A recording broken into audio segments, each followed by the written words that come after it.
방금 소개받은 신원식입니다. 우선 이런 기회를 주신 국회의장님, 입법조사처장님, 또 국회 국방위원회에 감사드립니다. 유인물이 되어 있기 때문에 핵심적인 내용으로 간략하게 설명드리겠습니다. 1번 개요의 가항인데, 북핵 미사일 위협이 현재 우리의 가장 큰 안보 위협이자 현안, 아마 이견이 없을 겁니다. 지난 24년간 제가 24년이라 표현한 것은 93년 3월 12일이 북한 NPT 탈퇴를 선언하면서 시작되는 게 북핵 위기인데 24년 정도 지났죠. 근데 사실은 다 실패했습니다. 이제 원점에서 기존 24년 동안을 한번 되돌아보고 새로운 해결책을 모색할 때다 이렇게 봅니다. 두 번째, 이제 북핵 위기 전개 과정 가항, 나항은 책자를 참고해 주시면 되겠습니다. 다음 장 넘기시고요. 자, 평가인데 왜 실패했느냐? 첫 번째는 북핵 개발 의지와 능력을 우리가 너무 과소평가했다. 북핵 개발 의지에 관련돼서 북한은 핵을 생존하고 똑같이 봅니다. 그러니까 목숨이 달려있는 문제인데 우리가 지원해주고 쌀 주고 기름 준다고 해서 그거 버리겠습니까? 제재한다고 팔다리 좀 비튼다고 목 내놓으라고 그러면 목 내놓는 건데 안 한다 이겁니다. 여기 우리 강훈식 대사님 벨라루스 대사 하셨는데 여러분 아마 91년 12월에 소비에트 연방이 해체됐어요. 그 직전에 스타트 1이 체결이 됐고 바로 그래서 소련이 붕괴되자 그때 소련의 핵무기가 러시아, 우크라이나, 카자흐스탄, 벨라루스 네 군데에 있었습니다. 그래서 미국에서 넌루가 법안이라는 걸 만들어서 미국 돈으로 핵무기 해체 돈을 지원을 했어요. 그게 93년부터 2014년까지 24억 달러 들어갔습니다. 돈 주니까 해체했죠. 북한은 다릅니다. 그런 돈 받아가지고 왜냐하면 벨라루스나 카자흐스탄처럼 핵무기가 없어도 목숨이 왔다 갔다 하는 나라가 아니거든요. 경우가 다릅니다. 북한은 목숨입니다. 그래서 그것을 우리가 과소평가했다. 그 다음에 능력. 북한이나 우리나 한민족입니다. 우리 한강의 기적을 이뤘죠. 한강의 기적이 뭡니까? 정치적 민주화, 경제적인 산업화의 성공 이런 것들이죠. 북한은 대동강의 기적을 이뤘습니다. 그 DNA를 가지고. 군사, 핵, 세계가 깜짝 놀랄 정도로 정말 어려운 환경 속에서 핵무기를 이만큼 가지고 왔습니다. 그게 다 한민족이기 때문에 가능합니다. 두 번째는 우리가 북핵 관련 잘못된 인식이 확산됐습니다. 자, 북핵은 무기가 아니라 협상수단이다. 무기가 아니니까 우리가 군사적으로 대응 태세를 구축할 필요가 없죠. 외교적으로 카드만 잘 쓰면 되는 거죠. 북핵은 우리의 문제가 아니고 미국과 북한의 문제야. 북한과 국제사회의 문제야. 우리 문제 아닌데 우리가 신경 쓸 거 있습니까? 신경 안 써도 되죠. 그다음 한때는 북한이 곧 망할 것 같은데 통일되면 저거 우리 건데 우리가 말릴 필요가 있느냐. 상당히 책임 굉장히 높은 분까지 그런 말을 했어요. 그리고 우리 건데 이렇게 되니까 이 쓸데없는 논쟁, 북한은 차근히 남북 관계가 대화가 되든 되든 관계없이 그들의 프로그램에 의해서 착착착 진전해 나가는데 우리는 내부에서 이런 소모적 정치적 논쟁으로 24년을 허비한 것입니다. 세 번째는 국제 제재의 실효성이 좀 위협을 했는데요. 우선 북이 핵 포기를 할 만큼 제재 자체가 강력하지 못했어요. 우리는 제재 넣을 때마다 역대 최대의 제재다 하면서 우리 스스로 감동받고 했는데 사실은 뜯어보면 북한한테 별 영향이 없었습니다. 그 참고일에 보시면요. 역대 대북 제재, 유엔 제재가 7개 쭉 나와 있는데 6번째, 작년 2월 달에 북한의 4차 핵실험하고는 나온 거죠. 2275까지는 북한의 무기만을 대상으로 한 맞춤형 제재입니다. 무기만을 하는 맞춤형 제재가 어떤 문제가 있냐면 우선 무기 거래라고 하는 증거를 잡기가 굉장히 어려워요. 내부자 고발이 없으면 굉장히 어렵습니다. 그 다음에 북한이라는 나라는 모든 교역을 하는 것은 공기업이 하거든요. 공기업은 다 누구 겁니까? 김정은이 오나입니다. 김정은을 오나라고 하는 공기업 체제가 북한의 통상을 하고 있는 체제거든요. 그러니까 민생 거래든 무기 거래든 결국은 김정은이 호주머니에 다 들어갑니다. 들어온 돈을 김정은이가 지 맘대로 쓰는 거거든요. 민생 거래를 통해서 들어온 돈을 WMD 개발에 하면 WMD입니다. 그런데 이게 구분이 명확하지 못. 그래서 효과가 없었던 겁니다. 그러니까 5차 핵실험 끝나고 이래서 안 되겠다 해서 포괄적 경제 제재로 나오는 게 2381입니다. 그런데 2421입니다. 그런데 이게 북한 수출 총량의 20% 대부분 석탄이고요. 일부 기타 광물이 있습니다. 그런데 20% 정도 재가지고는 타격은 받겠죠. 그런데 우리가 원하는 만큼 아파하지는 않습니다. 저는 이 정도 제재로 가지고는 북한이 절대 핵을 포기한다든지 대화를 우리가 하자고 그러면 나오긴 나와도 절대 핵은 안 내려놓을 겁니다. 그리고 생존해 나갈 겁니다. 저는 그렇게 생각합니다. 그 다음에 이제 마지막 네 번째 이유가요. 실패한 이유가 우리가 북핵 대응 능력 구축을 하는 데서 가지고 역대 정부와 군의 노력이 부족했습니다. 그러니까 이게 사실 투트랙입니다. 아무리 제재를 해도 대화 노력은 해야 되는 거고 아까 의장님도 말씀하셨다시피 해야 되는 거고 반면에 아무리 회담이 잘 되고 잘 돼도 기본적으로 그 회담이 언제든지 실패할 수 있거든요. 대화가 실패할 수 있거든요. 그러니까 군사 능력을 갖춘 거는 별도의 투트랙으로 가야 되는 겁니다. 그런데 우리는 낙관한 거예요. 그래서 그런 노력이 부족했다. 그 다음에 그나마 이 정치 쟁점으로 비화돼서 우리가 사실은 20년간 허송세월을 했습니다. 저는 뭐 단정적으로 그렇게 봅니다. 우리가 90년대 말에서 2000년 초반에 나이키 미사일이 지대공 미사일이 문제가 생겨가지고 후속으로 새로운 미사일을 도입하는데 대탄도탄 하늘로 날아오는 위협이 이제는 북에서 비행기 위협은 별로 없어요. 한미연합 공군이 워낙 세서. 그러니까 탄도탄 위협이 새로운 위협으로 대두되는데 그러려면 미국산 팩토리터 3를 사와야 돼요. 그런데 우리가 대항공기용에 해당되는 구닥다리 독일산 팩트로 사왔습니다.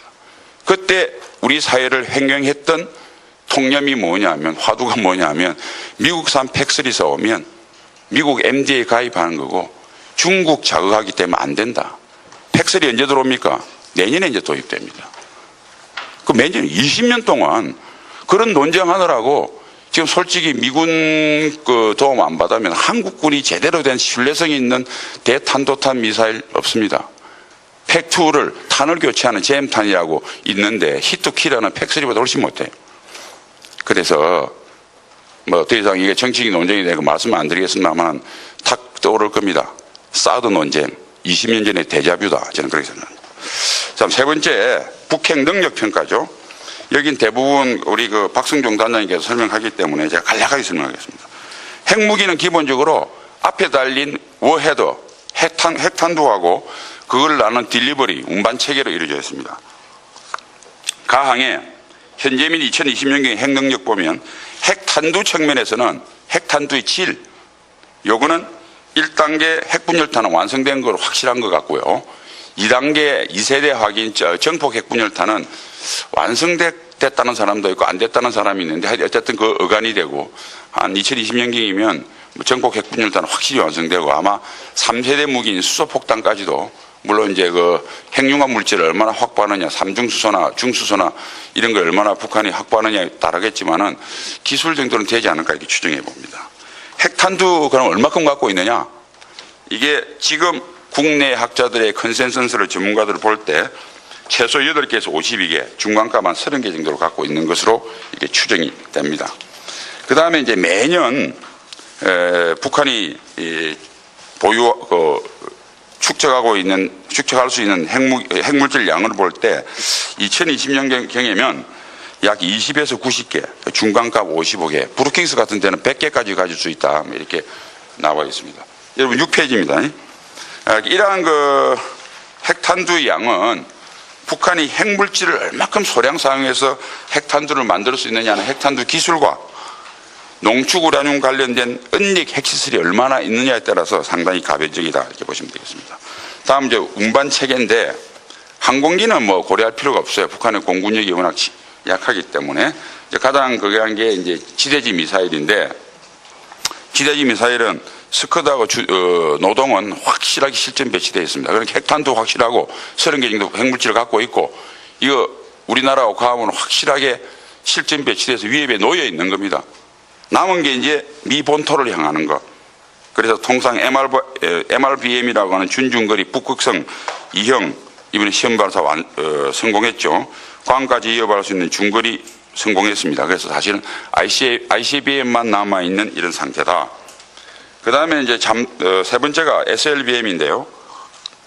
SLBM은 뭐 다 아시겠지만 작년 8월 24일 날 사거리 500km 성공을 하고 김정일이 하도 기뻐서 뭐 맞담배까지 밑에 같이 했던 기술자들과 피워둔 그런 화면도 나오겠는데 성공했습니다. 그러니까 500km 정도면 SLBM은 미사일 자체로는 충분한 거예요. 이제는 이것을 제대로 실을 수 있는 대형 잠수함 만드는 거 하나만 남겨두고 있다. 근데 김정은이가 내년이 이제 당 창건 70주년이니까 내년까지 완료하라고 그랬는데 아마 완료할 것 같고 좀 보수적으로 봐도 2020년경에는 발사관 2 내지 3개를 갖춘 3,000톤급 대형 잠수함 완성할 가능성이 높다. 이렇게 봅니다. 그리고 참고 6에 SLBM을 실전 배치할 때 우리가 지금 ICBM만 관심이 있는데 SLBM 굉장히 이걸 만약 북한이 대형 잠수함까지 가게 되면 전략 환경이 ICBM보다 훨씬 큰 변화가 있습니다. 왜냐하면 이게 돼버리면 우리 킬체인이 기본적으로 굉장히 어려워집니다. 킬체인이 대잠 작전이거든요.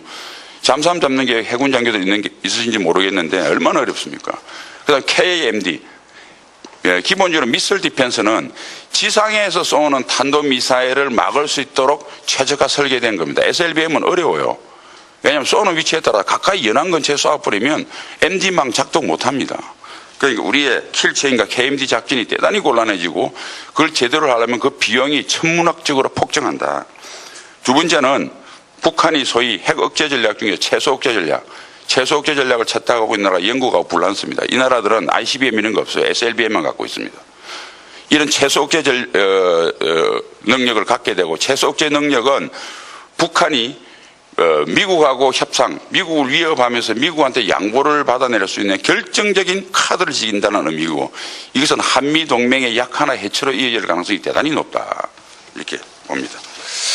다음은 북핵 능력에 관련 전략적 함의를 설명드리겠습니다. 아까 능력 말씀드렸는데 이걸 뭐 한마디로 하면 우리와 일본을 대상으로 하는 북한의 핵무기는 이미 실전 배치되었다. 조만간 미본토까지 위협할 거다. 그럼 미본토를 위협할 핵 능력이 뭐냐? 그걸 정의를 해봤습니다.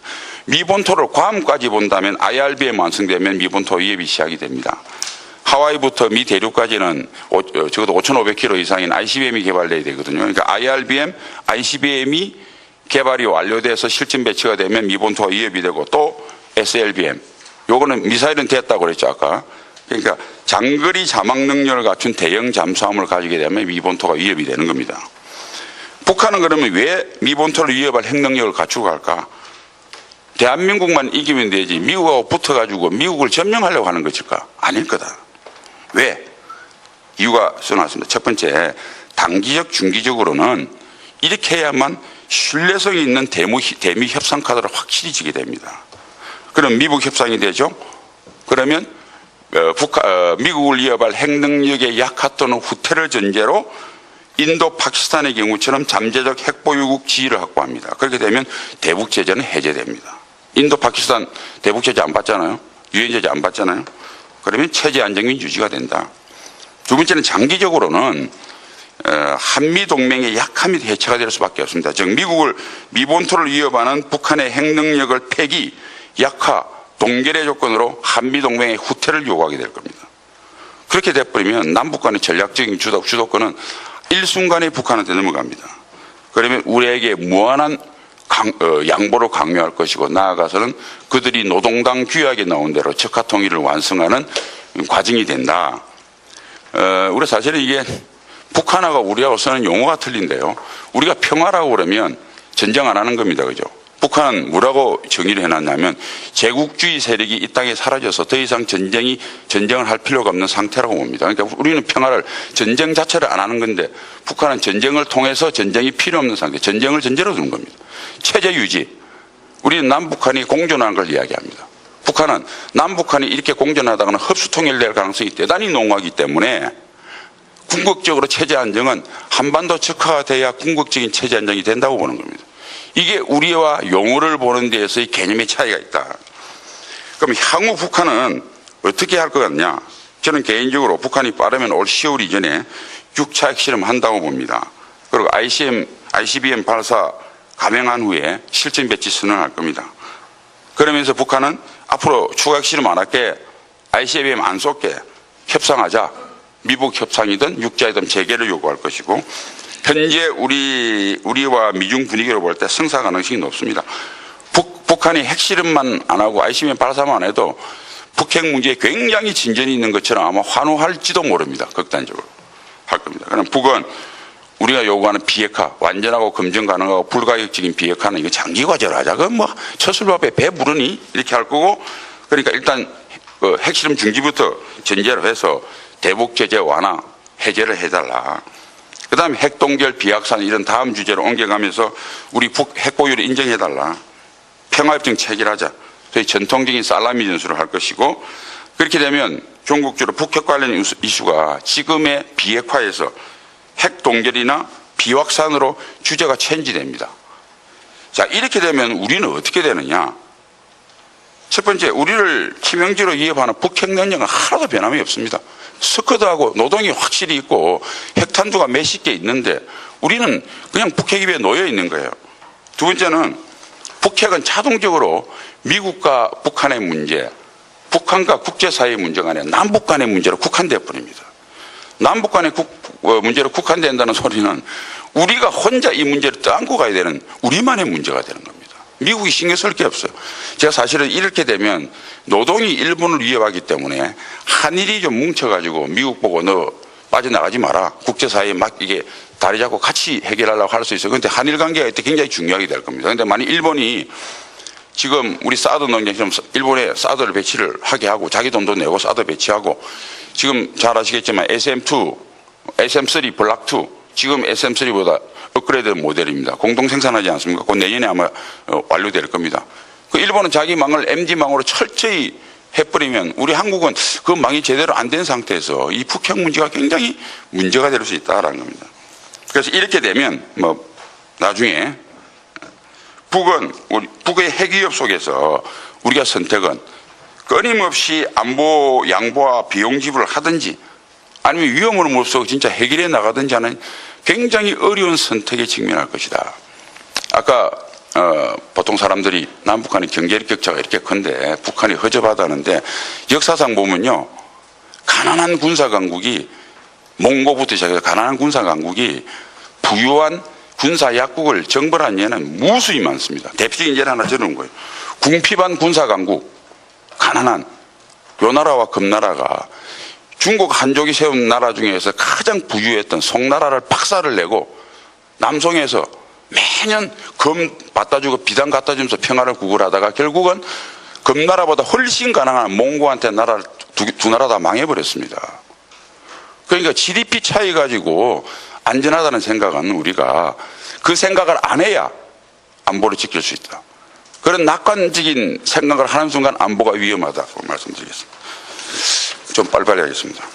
최근 대두된 본격적인 대응 방안에 앞서가지고 최근 대두된 북핵 대응 방안의 실효성 검토인데 자위권 핵무장 쭉 써놨지만은 뭐 군사적으로는 유용하나 현실적으로는 제한된다. 그래서 두 번째 동그라미 나온 것처럼 이걸 협상 카드로 신중히 검토해 볼 만한 충분히 가치가 있다. 그때도 공개로 할 것인지 비공개로 할 것인지 전략적인 판단이 필요하겠죠.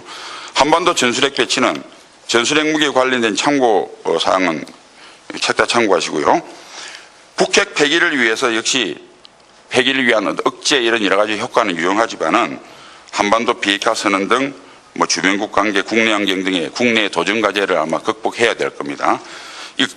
이것도 현실상 여러 가지 도전 과제가 많기 때문에 핵무장처럼 레버리지로 협상 카드로 쓰는 건 또 유용하다 저는 그렇게 봅니다. 다음은 우리가 지난 4월에 한참 나왔죠. 북핵 시설 예방 또는 선제 타격. 정확한 학문적인 용어로는 예방 타격을 우리가 말한 겁니다. 그 예방 타격은 지금 당장 북한이 핵 사용할 어떤 징후는 없어도 미래 특정 시점에 1 내지 2년 후에는 손쓸 수가 없으니 미리 제거하자는 게 예방 타격이고 94년 5월에 윌리엄 페리 클린턴 대통령과 윌리엄 페리 국방장관이 영변 핵시설을 폭격할 때 검토했던 게 바로 요 프리벤션 예방 타격입니다. 선제 타격은 보니까 쟤네들이 핵미사일에 쏠라는 확실한 증거가 드러났다. 그래서 맞기 전에 우리가 쏘는 겁니다. 그러니까 예방 타격은 북을 압박할 수 있는 전략적 카드는 될 수 있겠지만은 94년 5월부터 올리시면 여러 가지 조건이 있을 겁니다. 우선 명분이 있어야 되고요. 우리가 한미 합의에서 군사적 준비를 확실히 갖춰야 됩니다. 그 다음에 우리가 그 시설을 제거를 해도 북한이 손들고 안 나오고 응전을 하면 우리도 대량 피해가 있기 때문에 민간인 소개부터 시작해서 그러니까 국가적으로도 전쟁 준비에 준하는 상태를 갖춰야 돼요. 그게 안 알려줄 수가 없어 국민들한테. 그러니까 한국은 물론이거나 미국까지 국내의 정치적 합의, 국민적 합의가 있어야 된다. 그래서 이거는 과정이 필요하다. 그래서 지난 4월처럼 갑자기 때릴 수는 없습니다. 만약 그렇게 때려서 북한이 장사정포나 쏴서 서울에 30만의 미국 민간인이 있는데 그 수백 명이라도 죽으면 아마 트럼프도 탄핵될 겁니다. 왜냐하면 국민을 보호할 수 있는 최소한의 조치를 안 해놓고 작전을 벌려서 국민이 피해를 받으면 조치를 했는데 정말 재수없어 하는 거하고 완전히 다른 차원이잖아요. 그래서 이런 건 과정이 있다. 그래서 뭐 갑자기 하진 않는다. 너무 걱정 안 하셔도 되고. 선제 타격은 맞기 전에 핵무기 같은 거 맞기 전에 징후가 눈에 보이는데 그거 맞고 방지하는 나라가 어디 있어요? 모든 나라의 기본적인 작전 계획입니다. 우리 한국군도 갖고 있다고 생각합니다. 자, 마지막으로 한 5분 남았는데 바람직한 우리의 대응 방안. 그래서 첫 번째는 우리의 실질적인 대응 능력과 태세를 구축해야 되겠다. 그래서 범국민적 북핵 관련 객관적 인식을 토대로 북핵 위협 해결을 안보 정책의 최우선순위. 이건 남북 관계든 미국과 중국 이런 모든 관계는 당분간은 북핵 해결에 긍정적으로 기여하는 한 추진하라 이겁니다. 그 자체가 목적이 돼서 안 되는데 이게 당분간의 국가의 가장 중요한 목표요 목적이 돼야 된다고 생각합니다. 그 다음에 이런 노력과 병행해서 실질적인 군사 능력을 확충해야 된다. 그래서 아까 앞에 말씀드린 것처럼 아무리 협상이나 대화가 잘 돼도 최악의 상황을 고려해서 군사 대비 능력 축적은 계속 해야 된다. 그래 우리가 군사 능력을 갖춰야 북한도 억제가 되고 오히려 북한이 핵을 폐기할 수 있는 인센티브를 제공할 수 있다. 저는 그렇게 봅니다. 그게 이제 지금 정부에서 하는 삼축 체계에 집중해야 되고요. 그 다음에 우리도 독자적인 고고도 미사일 방어 체계를 이제는 도입을 이제는 검토할 때가 됐다. 지금 현재 대기권 외에서 2,000km 가는 미국의 G-5 같은 건 우리하고 전혀 상관없는 거니까 한국 안보 수요를 충족할 수 있는 고고도 미사일은 2개입니다. 로키드 마틴에서 만든 사드하고요. 그 다음에 이스라엘 IAE사하고 보잉사하고 합작 투자해서 공동 개발한 에로3 올해 실전 배치됐습니다. 이런 것들 한번 검토해 볼 필요가 있다. 그 다음 삼축 체계 외에 과학기술의 발전 추세를 적극 우리가 수용을 해서 새로운 전략무기를 개발해야 되겠다. 여기 2014년 9월에 첫 계획을 미 국방부 장관이 제3차 상세 전략, 게임 체인지 한다는 제3차 상세 전략에 나와 있는 우리 벤치마킹을 잘 할 필요가 있다. 거기에 있는 세부 무기 체계들을 제가 예를 들어서 참고하시기 바랍니다. 그런데 이러한 전력들은 이 새로운 전략무기는 어떤 거냐면 당면 북핵 위협에 대응하는 데도 결정적인 수단입니다. 플러스해서 미래 우리 주변에 대한 잠재적 위협을 억제할 수 있는 핵심 전력들이에요. 소위 고순도치 전략을 펼 수 있는 전력들입니다. 최소 억제 전력들입니다. 그 다음에 이러한 것들은 우리 군을 산업화 군대에서 정말 정보화 군대로 문명의 패러다임으로 수용할 수 있는 3차, 4차 산업혁명을 그대로 수용을 해서 군대의 체제를 완전히 바꿀 수 있는 첨단 전력의 기본이다. 그 다음에 이러한 파생되는 기술들은 우리 미래의 먹거리에 해당되는 기술들이다. 그래서 안보와 경제의 선순환 구조로 만들어낼 수가 있다. 70년대 우리가 한국군 현대화 작업을 위해서 기반 시설인 중화학공업 중증 투자했지 않습니까? 그게 지금 우리나라 먹여 살리고 있습니다. 똑같은 논리입니다. 세 번째는 개전 초 북한이 핵 사용할 수 있다는 전제하에서 군사 대비 태세와 군의 교육 훈련도 일신해야 되겠습니다. 다음에 보면 이스라엘 MD 체계가 참고로 있는데요. 참고로 개요만 말씀드리면 이스라엘은 대기권 외 요격이 에로3 올해에서 1개 포대 정도 배치될 거로 판단이 됩니다. 여기 보면 이 미사일이 사드와 유사한데요. 사드보다 사실은 더 성능이 좋다고 그래요. 사드는 40에서 150km 고도인데 200km까지 때릴 수 있고요. 정확도도 높은데 값은 25억 원 정도밖에 미사일 한 발당. 근데 밑에 보시면 사드는 110억이고요. 내년에 도입할 패트리엇 3가 40억이니까 또 팩2 잼탄 있지 않습니까? 성능 계량탄 그게 30억이에요. 그러니까 상당히 값이 싸다. 그 다음에 이제 에로2가 그다음 데이비드 슬링 오래된 데이비드 슬링하고 에로2가 이제 우리 나중에 2000대 중반에 갖추려고 롱샘하고 비슷한데 에로2는 탄도미사일만 때리는데 데이비드 슬링은 탄도미사일, 순항미사일, 로켓포탄 아주 다양하게 쏠 수 있습니다. 하청 방어용으로 아이언돔, 아이언빔이 있는데 이스라엘을 우리가 살펴볼 수 하는 게 90년대 후반까지는 우리랑 기술 수준이 똑같았어요. 얘네들도 팩2 사오고 막 그랬어요. 그런데 얘네들이 이래서 안 되겠다 해가지고 아예 자체 기술 개발이 아니고 여기 뒤에 자세히 읽어보시면 되겠지만 전부 다 미국하고 아예 초기 투자부터 공동 기술 개발 투자부터 시작을 했습니다. 그래서 지금은 미국 못지않은 세계 최고의 미술 디펜스 기술을 갖고 있는 나라가 됐어요. 특히 하청방어용의 IMBM이 있습니다. 제일 뒤에. 이거 실전 배치 시험 다 끝나고 실전 배치 난게인데 이 IMBM이 뭐냐면 원래 레이건 대통령이 SDA를 할 때 레이저 무기였지 않습니까? 그 레이저 무기 두 개입니다. SBL, 스페이스 베이저드 레이저. 우주에서 위성이 쏘는 레이저가 있고요. ABL, 에어본 베이스드 레이저라는 게 있어요. 이 ABL 시스템을 96년도에 이스라엘에 살살살 가가지고 같이 공동 개발하자 같이 들어갔어요. 그래 그게 사실 여러 시험을 통해서 거의 성공 단계에 이르는데 2011년도에 미국의 예산 통계법 때문에 이 예산이 삭감됩니다. 그런데 이스라엘은 그 기술을 가지고 개발해서 지금 실전 배치를 앞두고 있어요. 이거는 4 내지 5초마다 로켓 포탄이든 뭐 날라오는 거 다 맞고 한 번 쏠 때 레이저 비용이 1불입니다. 1불. 110억 이런 미사일이 아니라 이렇게 되어 있다. 그래서 이스라엘처럼 우리 지금 여러 가지 그 사실 기술 투자 이렇게 보면 뭐 법적인 거 설명 간단히 설명드리면 길게 설명 안 하겠습니다. 우리는 사실은 무슨 투자를 하게 되면 완성품을 갖다 내놔야 돼요. 기술을 가지고는 우리 법의 위반입니다. 그런데 이런 선진국들은 이스라엘 같은 데는 기술 투자 생산이 안 되면 또 다음 기술로 가는 겁니다.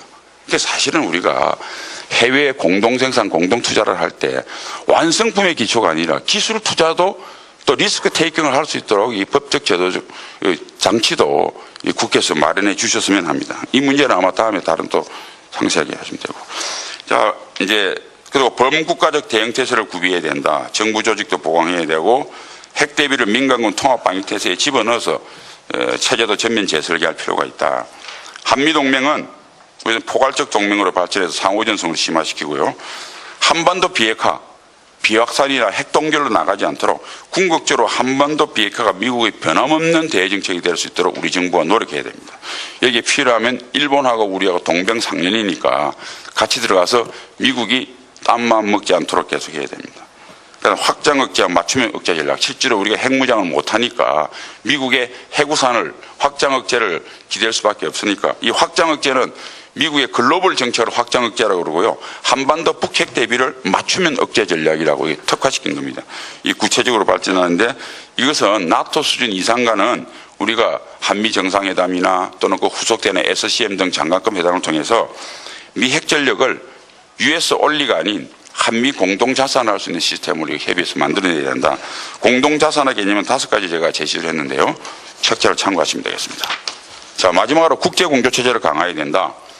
아까 대북제재가 실효성이 없다고 그러는데 제대로 정말 좀 아프게 할 수 있는 제재의 강도도 높여야 되고 그다음에 중국이 이중 플레이 안 하도록 중국의 동참을 유도 좋은 말만 해서 되는 게 아니라 중국도 약간 불편하게 해야 동참할 겁니다. 여러 가지 하여튼 이런 것들을 요거는 결국은 UN, 한미, 한일 이렇게 기존 우방국과 손을 맞출 수밖에 없다. 그다음에 마지막 그 제목을 보면 북한의 핵미사일 개발과 양산을 제한할 수 있는 조치를 강구해야 된다. 이것은 현실적으로 정부에서 산업자원부와 함께 심각하게 검토해봐야 될 사항인데 뭐 여기 미사일 전문가들이 계시지만 대개 10만 개의 부품이 필요하답니다. 미사일이. 그중에 핵심 부품이 5천 개쯤 된대요. 이걸 미국도 마찬가지고 비용도 효과 때문에 한 나라가 다 생산한 나라가 없어요. 북한은 ICT 기술 이런 게 부족하기 때문에 다 수입해서 옵니다. 그런데 요 북한에 가는 수입 MTCR부터 그 외에 여러 가지 수출 통제 체계를 만들어서 북한의 미사일 부품을 제어할 수 있는 우리가 대책을 만들어야 돼요. 좀 더 면밀하게. 이렇게 하면 어떻게 되겠습니까? 미사일 개발 속도가 지연되거나 곤란해지거나 설사 개발하더라도 비용이 증가하겠죠. 뭐 이런 겁니다. 2012년 우리가 뜯어보니까 삼성 반도체가 막 들어있었잖아요. 그 바다에서 미사일 잔에 건져보니까. 그러니까 반도체 그냥 몇 달러 주고 사오면 되는데 이런 거 제한하면 핸드폰 사가지고 뜯어야 돼요. 100달러짜리 핸드폰 사가지고. 1000달러짜리 사가지고. 그러니까 비용이 폭증합니다. 비용의 폭증은 뭐냐면 개발 자체도 어렵게 하거니와 북한은 못 견디게 아프게 하고 동시에 우리가 미사일을 개발했더라도 성공을 하면 어떻게 됩니까? 양산을 해서 실전 배치를 해야 되죠. 양산이 곤란해지고 실전 배치가 곤란해집니다. 이런 조치를 해야 된다라는 겁니다. 마지막 결론입니다. 북핵 해결을 그동안 실패한 것은 국제사회 이런 거 다 핑계댈 거고 우리 문제입니다. 우리가 북한의 핵이 얼마나 위험한 거든 객관적 인식이 정치적 담론을 하느라고 하세호를 보냈고요. 그 다음에 북한의 핵이 얼마나 위험하다 그것을 정확하게 보고 아이 뭐 북한이 동족인데 속에서 이 다음 정부에서 하겠지 뭐 계속 폭탄 돌리기 했는데 이제 그러면 안 됩니다. 용기가 부족했습니다. 그리고 이 우리 문제라는 주인의식이 부족해서 북핵 문제가 왜 미국의 문제입니까? 우리의 문제지. 그래서 이걸 우리가 반성을 해야 된다. 끝으로 북핵 해결에는 한 방은 없습니다. 대북 지원 좀 해준다고 그 한 방에 해결되는 것도 아니고요. 자위권 핵무장 사실은 되지도 않습니다.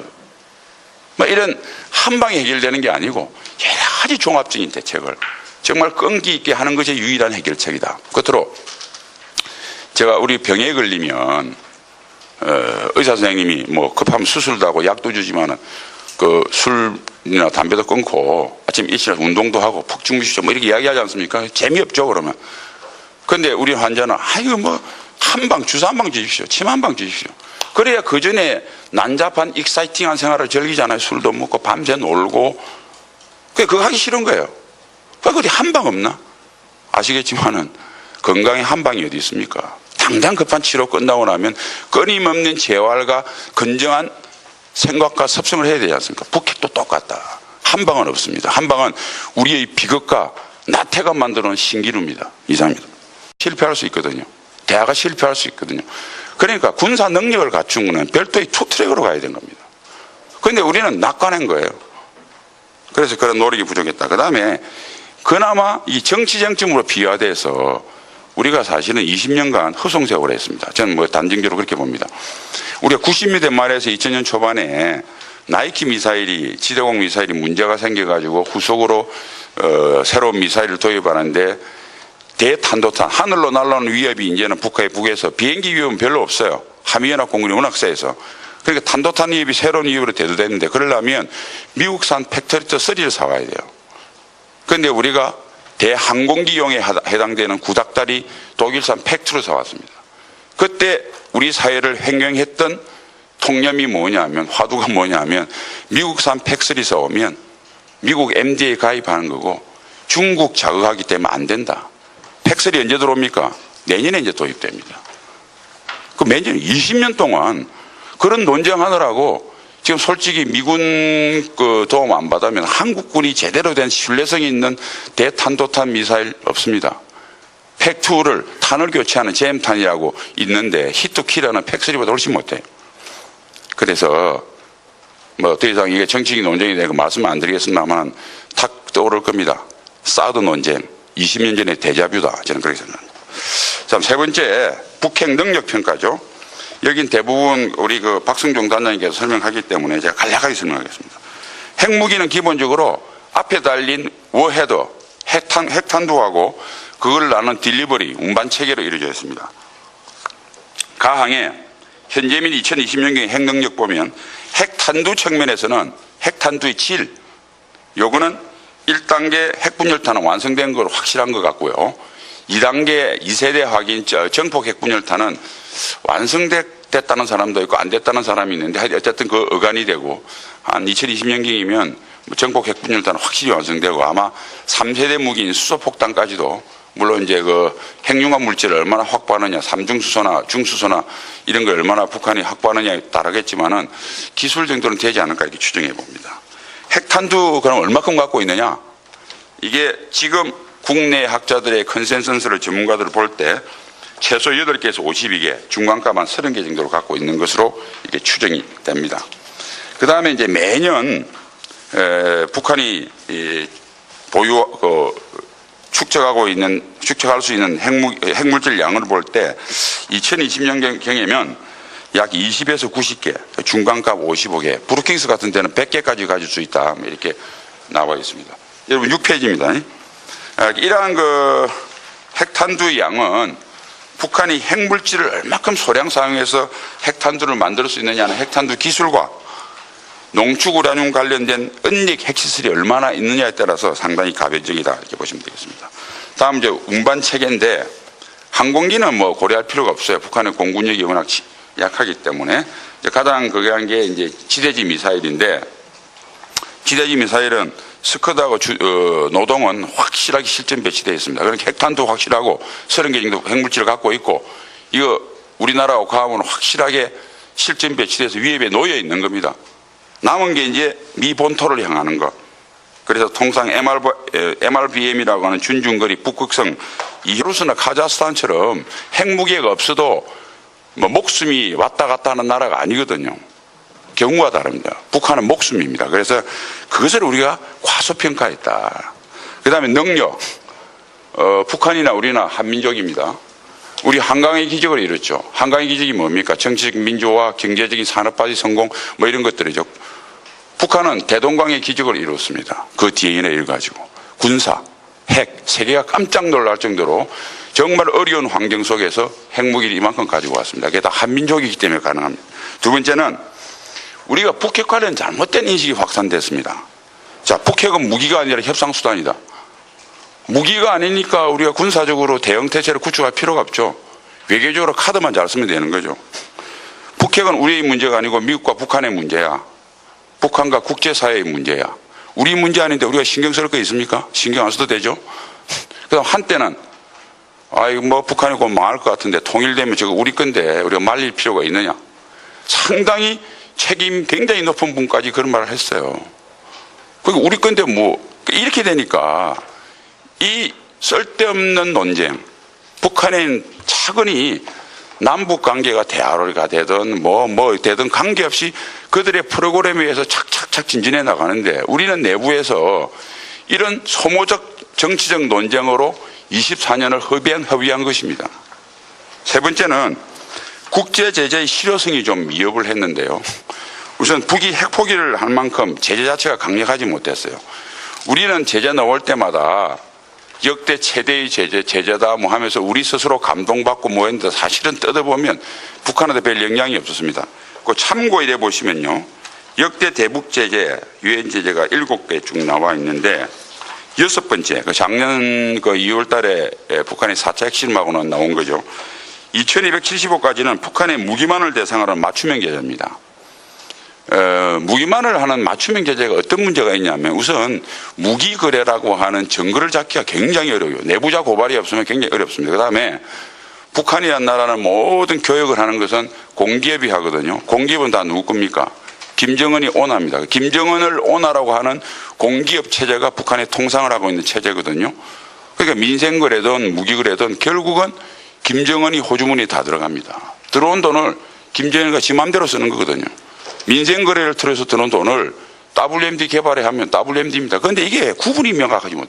그래서 효과가 없었던 겁니다. 그러니까 5차 핵실험 끝나고 이래서 안 되겠다 해서 포괄적 경제 제재로 나오는 게 2381입니다. 그런데 2421입니다. 그런데 이게 북한 수출 총량의 20% 대부분 석탄이고요. 일부 기타 광물이 있습니다. 그런데 20% 정도 제해가지고는 뭐 타격은 받겠죠. 그런데 우리가 원하는 만큼 아파하지는 않습니다. 저는 이 정도 제재로 가지고는 북한이 절대 핵을 포기한다든지 대화를 우리가 하자고 그러면 나오긴 나와도 절대 핵은 안 내려놓을 겁니다. 그리고 생존해 나갈 겁니다. 저는 그렇게 생각합니다. 그 다음에 이제 마지막 네 번째 이유가요. 실패한 이유가 우리가 북핵 대응 능력 구축을 하는 데서 가지고 역대 정부와 군의 노력이 부족했습니다. 그러니까 이게 사실 투트랙입니다. 아무리 제재를 해도 대화 노력은 해야 되는 거고 아까 의장님도 말씀하셨다시피 해야 되는 거고 반면에 아무리 회담이 잘 되고 잘 돼도 기본적으로 그 회담이 언제든지 방금 소개받은 신원식입니다. 우선 뭐 이런 기회를 주신 국회의장님, 입법조사처장님, 또 국회 국방위원회 감사드립니다. 그 유인물이 되어 있기 때문에 핵심적인 내용으로 간략하게 설명드리겠습니다. 그 1번 개요의 가항인데 북핵 미사일 위협이 현재 우리의 가장 큰 안보 위협이자 현안 아마 이견이 없을 겁니다. 지난 24년간 제가 24년이라 표현한 것은 93년 3월 12일이 북한 NPT 탈퇴를 선언하면서 시작되는 게 북핵 위기인데 24년 정도 지났죠. 근데 사실은 다 실패했습니다. 이제 원점에서 기존 24년 동안을 한번 되돌아보고 새로운 해결책을 모색할 때다 이렇게 봅니다. 두 번째 이제 북핵 위기 전개 과정 가항 나항은 그 책자를 참고해 주시면 되겠습니다. 다음 장 넘기시고요. 자 평가인데 그 왜 실패했느냐? 첫 번째는 북핵 개발 의지와 능력을 우리가 너무 과소평가했다. 북핵 개발 의지에 관련돼서 북한은 핵을 생존하고 똑같이 봅니다. 그러니까 목숨이 달려있는 문제인데 우리가 지원해주고 쌀 주고 기름 준다고 해서 그거 버리겠습니까? 제재한다고 팔다리 좀 비튼다고 목 내놓으라고 그러면 목 내놓는 건데 안 한다 이겁니다. 여기 우리 강훈식 대사님 벨라루스 대사 하셨는데 여러분 아마 91년 12월에 소비에트 연방이 해체됐어요. 그 직전에 스타트 1이 체결이 됐고 바로 그래서 소련이 붕괴되자 그때 소련의 핵무기가 러시아, 우크라이나, 카자흐스탄, 벨라루스 네 군데에 있었습니다. 그래서 미국에서 넌루가 법안이라는 걸 만들어서 미국 돈으로 핵무기 해체 돈을 지원을 했어요. 그게 93년부터 2014년까지 24억 달러 들어갔습니다. 돈 주니까 해체했죠. 북한은 다릅니다. 그런 돈 받아가지고 왜냐하면